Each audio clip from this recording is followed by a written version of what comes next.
बिल्कुल पूनम, एक शोक की जो है एक तरीके से लहर जो है वो तमिलनाडु में देखी जा सकती है। काफी लोग रो रहे हैं और भारी पुलिस बंदोबस्त के सामने जो है जयललिता के निधन की खबर आई है और उसके बाद जो है एक तरीके से पूरा तमिलनाडु जो है वो एक तो रुक सा गया है। इस वक्त सीधी तस्वीरें आप चैनल पे देख रहे हैं। जयललिता का निधन हुआ, उसके बाद अपोलो हॉस्पिटल ने डिक्लेयर किया कि उनका निधन हो चुका है। रात को उनको हार्ट अटैक आया था।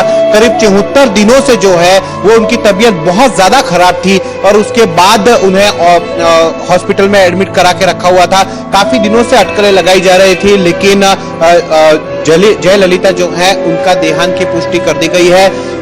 काफी तरीके से कह सकते हैं कि जितने भी तमिलनाडु के जितने भी लोग हैं या कर्नाटक राज्य के जितने भी लोग हैं और साथ ही पूरे देश में, क्योंकि एक बहुत ही अच्छे दिलदार और गरीब लोगों के लिए हमेशा खड़े रहने वाले एक बड़े लीडर का देहांत हुआ है।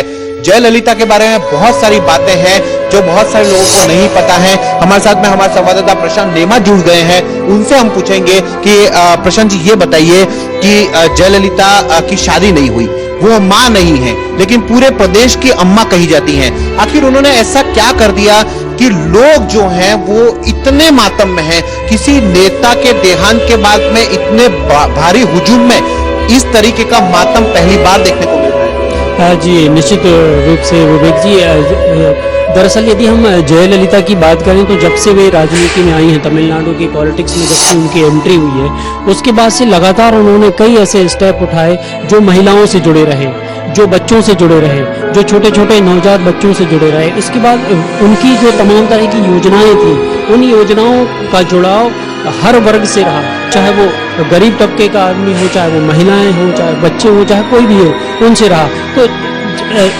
यदि हम उनके अम्मा होने की बात करें तो मुझे याद आता है 1996-97 की एक बात है। तमिलनाडु में बच्चियों का होना एक तरह से अभिशाप वहाँ के लोगों के द्वारा माना जाता था और उनको छोड़ दिया जाता था।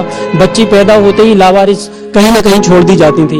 उस समय जब जयललिता सत्ता में आई तो उन्होंने क्रेडल स्कीम वहाँ पे लॉन्च की और इसके बाद उन्होंने जो सरकारी अस्पताल वहाँ के होते थे, उन सरकारी अस्पतालों के बाहर पालने लगाए, झूले लगाए और लोगों से अपील की कि वो बच्चियों को लावारिस यहाँ वहाँ ना फेंक करके उन्हें यदि इन पालनों में, इन झूलों में करेंगे तो कम से कम जो सरकारी महकमे हैं वो उनका पालन पोषण करेंगे।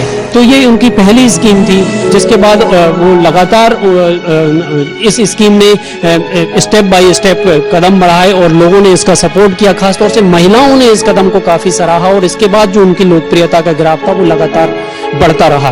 तो इस स्कीम ने न केवल जहां वहां बच्चियों की, जो नवजात बच्चियां थीं जिनको कि फेंक दिया जाता था, लावारिस समझा जाता था, उनके पालन पोषण में अहम भूमिका निभाई, बल्कि इस स्टेप का एक फायदा ये भी हुआ कि तमिलनाडु में जो नवजात बच्चियां थीं उनके जीवन स्तर में सुधार हुआ और उनको एक नई जिंदगी जो है वो मिलना शुरू हुई। नई जिंदगी वहां पर मिली। काफी लोग जो इस वक्त जो है काफी शोकमग्न हैं लोग।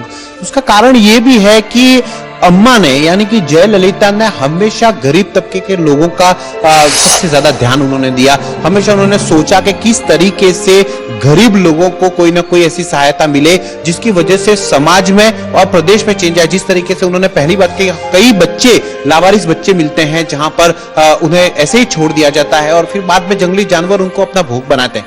लेकिन यहां पर जयललिता ने कहा कि आप बच्चों को पालना नहीं चाहते हैं, अगर आपके घर में लड़कियां हो रही हैं, आप बच्चियों को पालना नहीं चाहते हैं तो कोई बात नहीं, हमारे सरकारी अस्पताल के बाहर जो झूले लगे हैं उसमें आप बच्चे को छोड़ के चले जाए, उसका जो पालन पोषण है वो अम्मा करेगी, यानी कि जयललिता करेगी, सरकार करेगी। तो एक बहुत बड़ा बोल्ड स्टेप था ये, जिधर हम कह सकते हैं कि एक नेता जिसने सीधा गरीबों के बारे में सोचा, उन